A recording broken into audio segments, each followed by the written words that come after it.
Like these jams. Yeah, good music. Good all right, good morning. Welcome to AMHQ Weekend. It is Saturday, January the 2nd, 2016. That's right, and we have our eyes peeled on the rough conditions we have for the mid-Mississippi Valley. Truly, it is it was called a slow-motion disaster, and I think it's pretty appropriate for what's been happening for so many people. The rivers cresting along the Mississippi Valley. Those buildings, no matter how well they're built. You're absolutely right about that. And you look at, I don't know if you folks can see it at home, but we've got so many of these tributaries that feed right into the valley that are, you get the river flooding.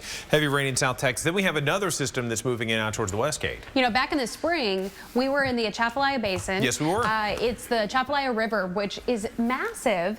Got Indeed. cypress trees, beautiful, but those gates have been open to help with that river flooding as it goes downstream. So a lot of those spillways going to be open. Bear that in mind. Very cold in the west. You know, negative 40 in a part of Colorado yesterday. Right. 40 degrees below zero. Yeah, what was that? What's the name of the basin? I can't even remember. The reservoir. We'll dig it up for you. But yeah, 40 below. That is crazy. And then finally, things are getting back to, well, how they should be in parts of, say, the Northeast. Things cooling down in New York with 41 degrees and Chicago with 30. This Gulf gloom, it continues. The rain just hasn't stopped along the Gulf Coast. Clouds haven't stopped. And it continues today across Texas. You know, a good portion of Texas getting a good bit of it today. So right now, winds are 13 miles an hour out of the north. It's 47 degrees in Houston. And the rain is moving in. So if you have to go out and run errands, or if you have to, you know, even leave the house today, it sounds miserable, right? Ugh. I'd say watch Netflix and order a pizza. That's my vote. Okay, let's see what's happening south of I-10 is kind of the bigger picture, bigger scope of where a lot of this rain is occurring through the hill country. San Antonio, you're getting a good soaking today all the way south through Laredo. On 35, some light to moderate rainfall at times. So, you know, we've got this light rainfall. It's a little more widespread along the Gulf Coast of Mississippi, Alabama, Georgia. You've been seeing rain all week. Georgia doesn't have a Gulf Coast. I said Florida. That's what I meant. Okay, let's take a look at this. This is where the jet is set up. It's keeping all that moisture really focused in South Florida. So you've got those rain chances going up. But, you know, it's going to be riding right along here that we see those showers today. If you live in North Alabama, if you live in North Mississippi, your rain chances are way down. It's these disturbances that are going to be riding right along the jet that help to trigger a lot of these showers and thunderstorms today in the Gulf.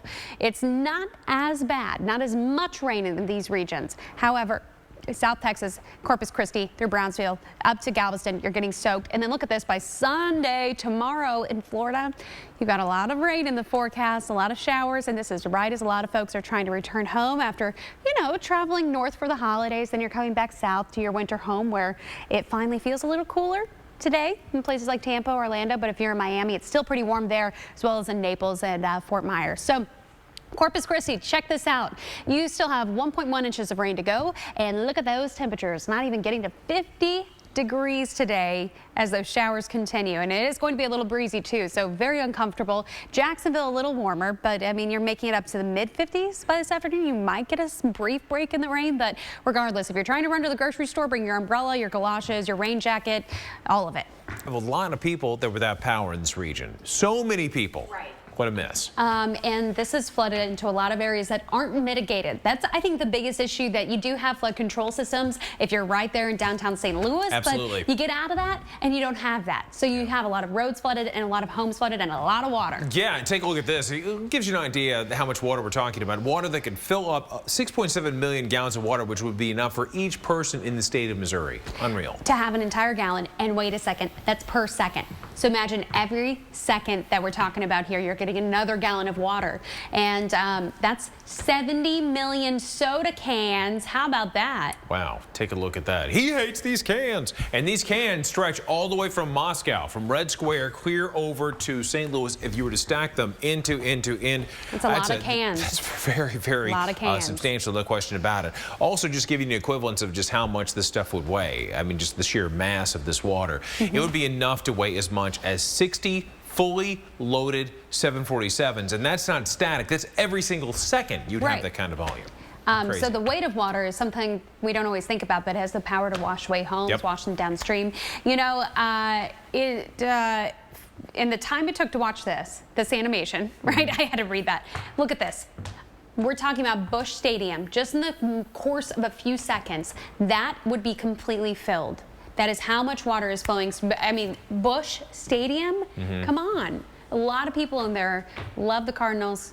be full. But what's even more incredible, this is number 3 in history in terms of the flooding. It's been worse than this. Hey, folks, coming up, the flooding is the number 1.